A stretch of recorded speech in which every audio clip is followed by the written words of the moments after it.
a contraerse. ¿Verdad que parecen las alas de un ángel? Sí. Y la parte contraria, que digamos está de espaldas al Sol, es muy larga, no cabe en la diapositiva, es muy larga, porque el mismo viento solar hace que se deforme el campo geomagnético terrestre en la dirección opuesta en la que funciona o circula ese magnetismo solar. Bien, metano, amoníaco, vapor de agua y todo esto combinado hace que se fusionen y exactamente esto, 4 átomos de hidrógeno, 2 de carbono, 2 de oxígeno y 1 de nitrógeno, justo en ese orden y en esta estructura molecular, no en otra. ¿Y esto qué es? Un aminoácido. El aminoácido es el principio de cualquier cosa que tenga vida, cualquier cosa orgánica. Si es así se forma un aminoácido, ya hemos visto que en la atmósfera primigenia de la Tierra, cómo originó la formación de un aminoácido. Pregunta, ¿os imagináis la cantidad de combinaciones que han debido de ocurrir entre estos hidrógeno, carbono, oxígeno y nitrógeno, pero que ninguna de ellas forma un aminoácido, hasta que por fin ocurre precisamente esa en la que, se produce un aminoácido? Continuemos.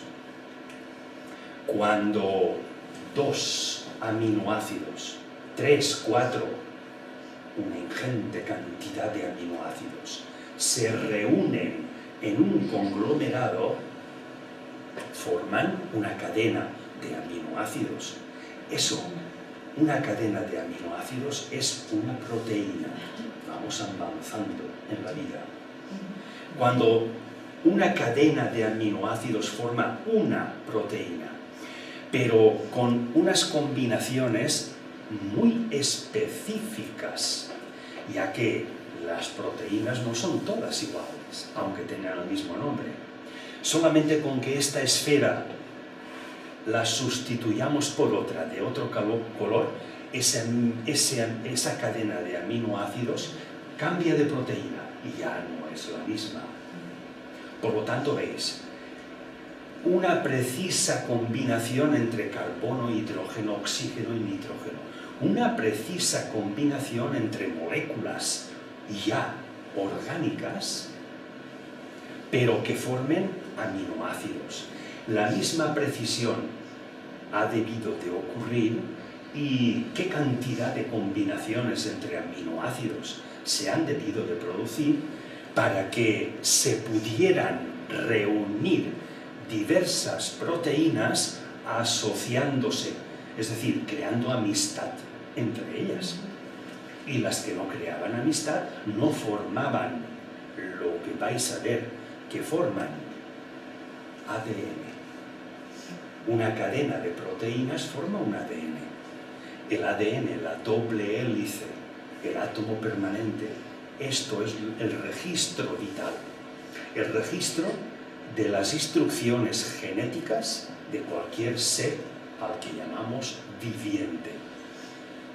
Ya hemos llegado a un posible principio de la vida. Vamos a ver qué ocurrió en ese principio de la vida para que los que estamos aquí, se calcula que estamos en la superficie de la Tierra hace año más, año menos, 380.000 años. ¿Qué ha debido de ocurrir? Y si esos 4.000 millones de años de evolución de nuestro planeta lo pudiésemos resumir, fijaros la aberración, en un día, en 24 horas, a ver en qué momento hemos aparecido nosotros.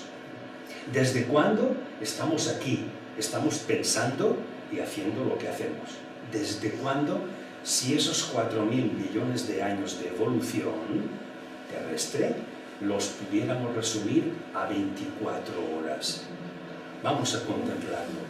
En ese hipotético día, desde las 12 de la noche del día anterior hasta las 4 de la madrugada, todo es plasma, todo es magma. Esa enorme cantidad de temperatura hacía imposible la existencia de lo que hoy llamamos vida. Han pasado 4 horas de nuestro día hipotético. Primera sorpresa. Desde las 4 de la mañana hasta las 8:30 de la tarde no hemos aparecido aún nosotros. A las 8:30 de la tarde empiezan a formarse por asociación los primeros organismos, no ya unicelulares, sino multicelulares. Se han tenido que formar primero los unicelulares, una sola célula con determinado número de moléculas y cada molécula con determinado número de átomos. Ya hemos visto cómo se forma un átomo en las estrellas. Bien, estamos a las 8:30 de la tarde. Empiezan los primeros organismos celulares. Avancemos. A las 8:30 empiezan a aparecer las primeras plantas, pero acuáticas. ¿Por qué acuáticas? Porque es el único lugar del planeta bajo el agua donde hay oxígeno. Afuera hay muy poquito oxígeno. Todavía predominan metano, amoníaco, etc. Todavía no puede haber nada de lo que hoy llamamos vida. Y estamos a las 8:30 de la tarde. Cuando faltan 10 minutos para las 9, en el agua también empiezan ya esos organismos multicelulares a crear trabajos específicos dentro de cada grupo de células. Es decir, un conjunto de células tratan de captar alimento, otro conjunto de digerirlo, otro conjunto de impulsar movimiento a estos seres. Un conjunto molecular en el que cada grupo de moléculas tiene un trabajo definido. Esto ya empieza a aparecer un ser vivo, pero todavía no hay un ser humano sobre la Tierra. Y estamos a 10 minutos de las 9 de la noche de nuestro hipotético día.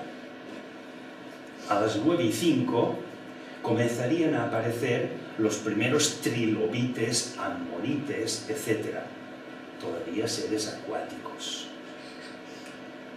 A los 5 minutos antes de las 10 empiezan a salir a la superficie del agua las primeras plantas, porque hay tal cantidad, empieza a haber oxígeno en la atmósfera y las plantas que antes lo captaban del agua, ahora empiezan a salir del agua para captarlo en el aire, no ya en el agua.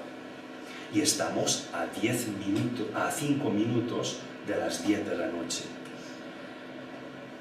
A las 10:15 empiezan a proliferar una gran cantidad de seres del reino animal, todavía no humano. Y el tamaño de las libélulas era de varios metros de longitud. El tamaño de los animales era descomunal. Había una razón. Todo eso constituye lo que hoy llamamos bosque carbonífero. Y la razón de ese tamaño descomunal del reino animal era porque el oxígeno era de un 38%, cuando hoy no llega al 20%. Luego, si había tanto oxígeno, prácticamente el doble que hoy en la atmósfera terrestre, hacía falta o permitía el desarrollo de animales que consumieran grandes cantidades de este oxígeno.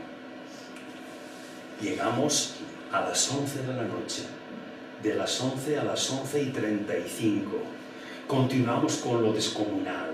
Empiezan a existir los dinosaurios, porque son tan grandes y hay tantas plantas que comer que hacen falta enormes cuerpos que las devoren. El reino vegetal tiene una exuberancia inusitada. De ahí la existencia de los dinosaurios. Pero fijaros, apenas media horita de nuestro hipotético día, los dinosaurios apenas media hora. Las teorías que parecen más certeras hoy en día es que hace unos 64 millones de años un gran asteroide chocó cerca de la península del Yucatán, en México, provocó un enorme cráter de más de 200 kilómetros de diámetro, produjo una onda expansiva tan poderosa que se afirma que se extinguieron, entre otros seres, los dinosaurios. Estamos a las 11:30 de la noche pasadas. Todavía no hay ningún ser humano. Todavía Jehová no ha fabricado. Bueno, llegamos a 20 minutos antes de las 12 de la noche. Por fin empiezan a aparecer los primeros mamíferos. Animales que ya no necesitan consumir tanta planta, ya no existe ese bosque carbonífero, ya se han extinguido los dinosaurios, pero empiezan a proliferar en la superficie de la Tierra los mamíferos. Por fin. Cuando falta 1 minuto y 15 segundos para que finalice nuestro día, empiezan a aparecer los primeros homínidos. Y ya os he dicho que esto se calcula unos 380.000 años atrás. La evolución darwiniana del mono, de los primates, el ser humano, andar a 4 patas o andar erguido, Neandertal, Sapiens, etcétera, etcétera. No vamos a pararnos en eso. Pero ya tenemos una base para sentar cuál es el principio de la vida, sin mitos, sin creencias, sino a modo de información. Y cada cual que continúe creyendo lo que le parezca más oportuno.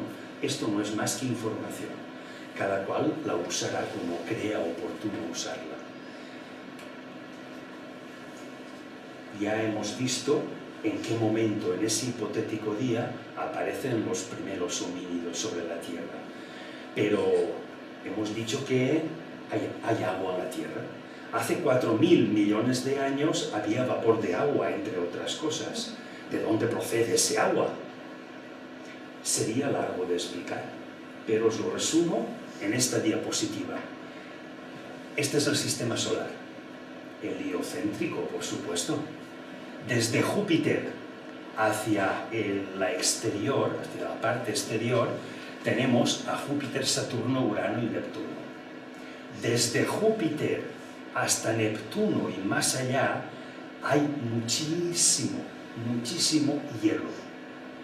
Y los enormes campos gravitatorios de rotación generados por estos 4 planetas hacen no solo que se desprenda hielo de sus superficies, sino que en la parte de influencia gravitatoria de toda su atmósfera pueden de un lugar absorber y del otro diametralmente opuesto repeler gran cantidad de hielo. Esta es la forma en la que el hielo llegó a aquella atmósfera primigenia de la Tierra cuando todavía era magmática. Se incrustaba en la superficie terrestre magma y automáticamente se evaporaba. Pero ese vapor permanecía en la atmósfera terrestre junto con metano, amoníaco, etc. En 1953, un par de científicos estaban empeñados en descubrir si era verdad que la química inorgánica no tenía conexión con la orgánica y que cualquier religión que afirmaba una creación del ser humano y de todo lo viviente, por lo tanto de todo lo orgánico, podría tener razón. Se les ocurrió en un matraz aislar metano, amoníaco y vapor de agua. Y aquellas rayos, tormentas eléctricas, radiación solar, se les ocurrió simularlo con 2 electrodos entre los que hacían pasar una corriente eléctrica y entre sus extremos saltaba un arco voltaico, es decir, un pequeño rayo de una tormenta. Al cabo de cierto tiempo, unas horas, empezaron a ver que aquella composición de metano, amoníaco y agua se coloreaba de manera diferente. Cuando el color ya no pasaba a más, analizaron aquel líquido, aquella mezcla. Oye, eso era un aminoácido. Llegaron a ver que algo que es inorgánico y pertenece a elemento del reino mineral ha originado algo que pertenece al reino de lo orgánico, lo cual quiere decir que es verdad que lo inorgánico genera a lo orgánico cuando se produzcan las circunstancias adecuadas, que ya hemos visto cuáles son. Ya sabemos por qué hay agua en la Tierra. Se calcula que toda el agua que existe en el planeta cabría en una esfera equivalente a la Luna. El tamaño de la esfera lunar podría albergar toda la cantidad de agua que hay en la Tierra. ¿Cómo ha obtenido y continúa haciéndolo energía la naturaleza? Básicamente a través de 2 sistemas: el utilizado por los seres llamados autótrofos y los llamados heterótrofos. Vamos a ver muy sencillamente en qué consiste, en 2 sistemas. El de la fotosíntesis, que es absorber luz solar y CO2 para emitir oxígeno y vapor de agua. Básicamente es este el sistema. Pero quiero significaros un detalle. Podríamos enumerar muchos detalles, pero uno muy importante. Cuando llega primavera, el reino vegetal está absorbiendo de la luz solar, del espectro luminoso solar, los colores rojo y azul. Y las plantas en sus hojas están reflejando el color verde. De ahí que en primavera veamos los brotes verdes, veamos el reino vegetal con un predominio del color verde, porque lo vemos todo de un determinado color gracias a que es el color que no absorbe esa planta el que refleja, y ese color reflejado en primavera es verde. Sin embargo, cuando llega otoño es al contrario, empiezan a absorber la radiación verde, que se caracteriza por tener frecuencia y longitud de onda equiparables. El rojo tiene gran longitud de onda y pequeña frecuencia. El azul es al contrario, gran frecuencia, pequeña longitud de onda. En otoño, las plantas absorben el color verde y reflejan el azul y el rojo, que combinados vemos tonos de marrones.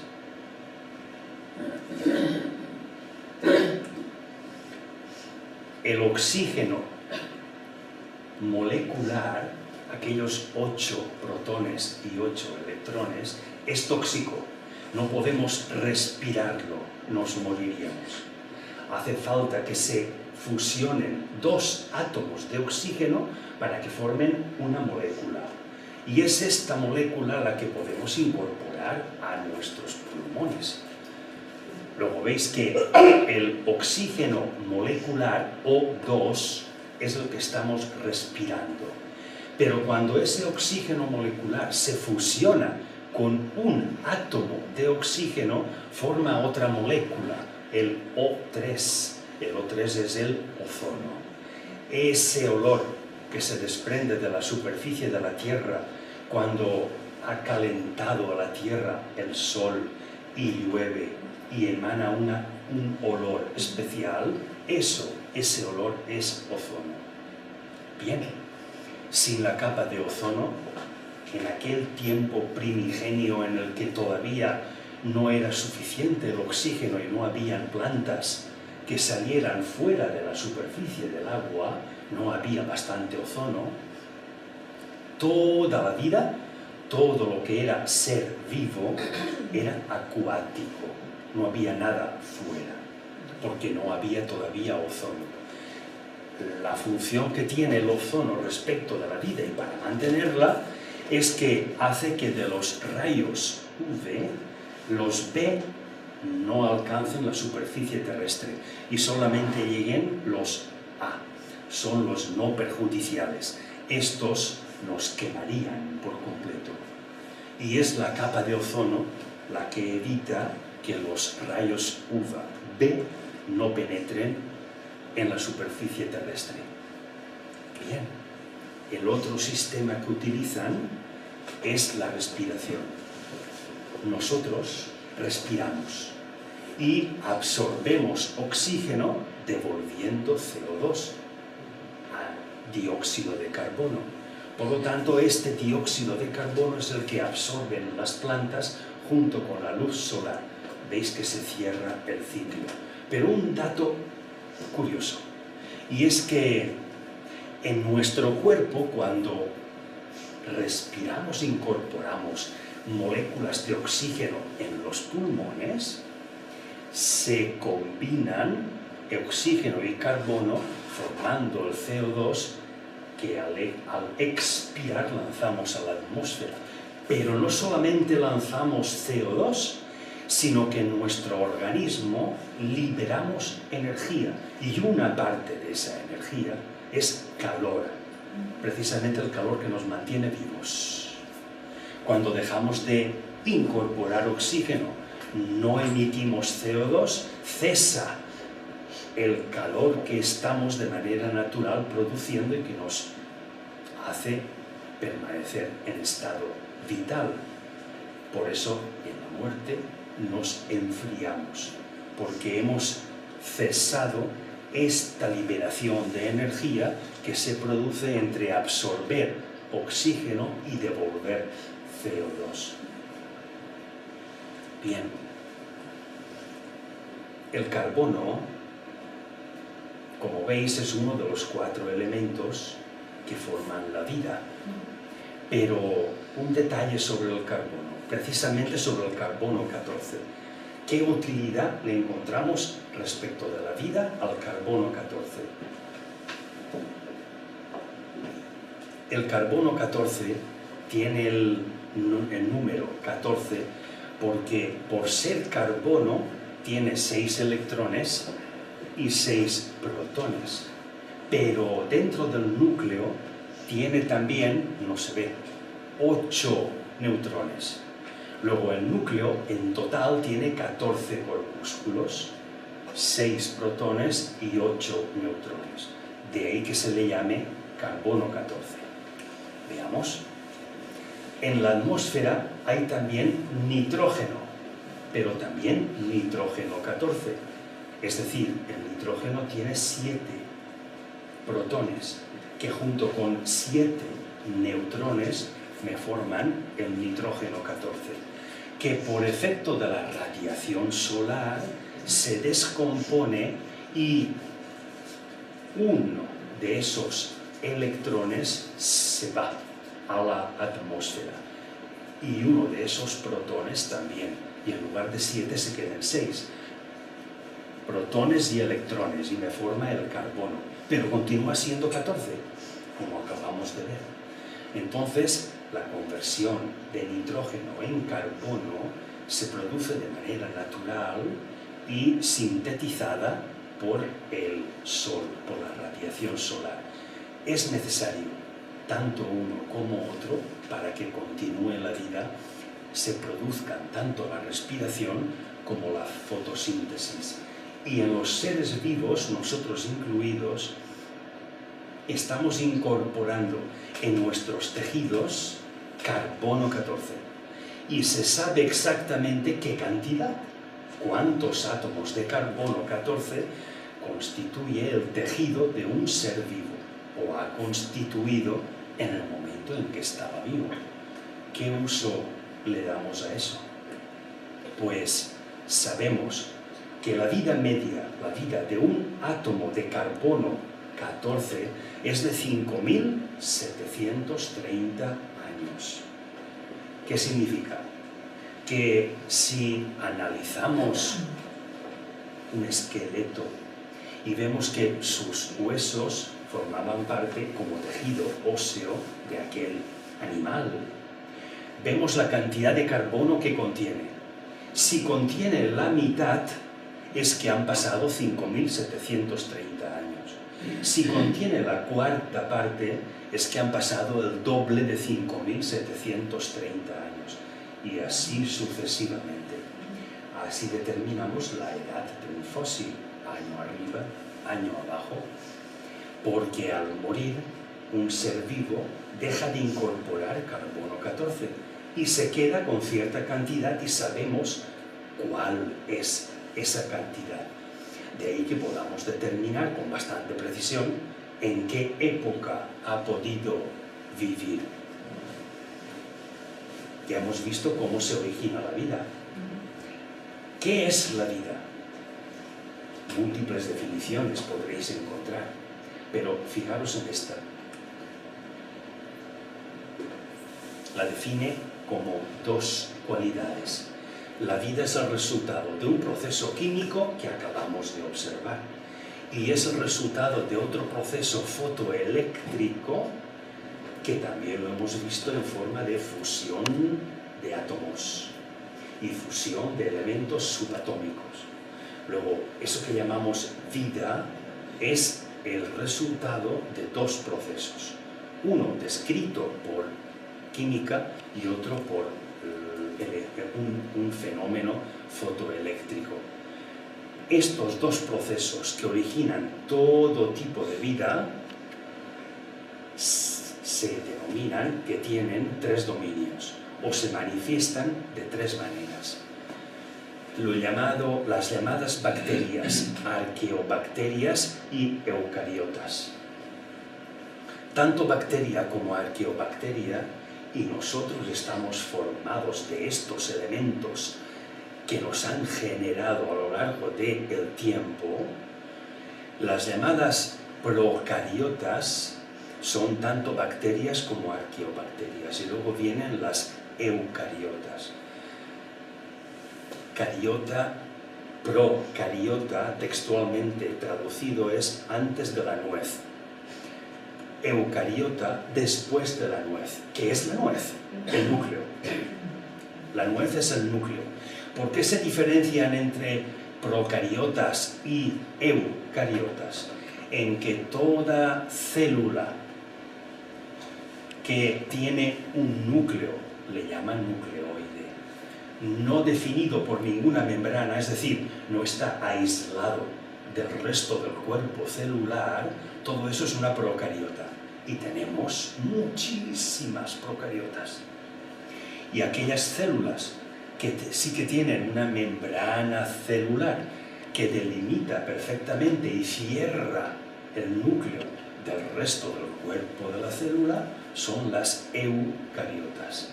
Como veis, una eucariota, por tener esa membrana que aísla el núcleo, define qué función hace el núcleo y que no la hace en la procariota.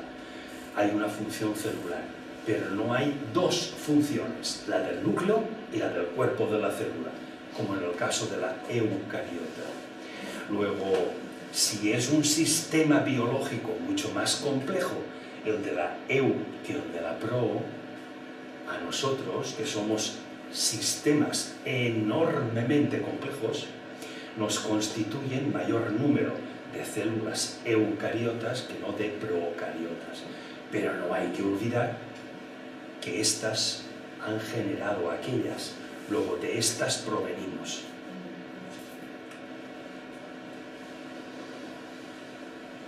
Hoy en día, en la década de los 70, se descubrió por los batiscafos que podían bajar a grandes profundidades en los océanos, que habían unas emanaciones volcánicas que al salir los gases iban solidificando y formando a cierta altura chimeneas, fumarolas.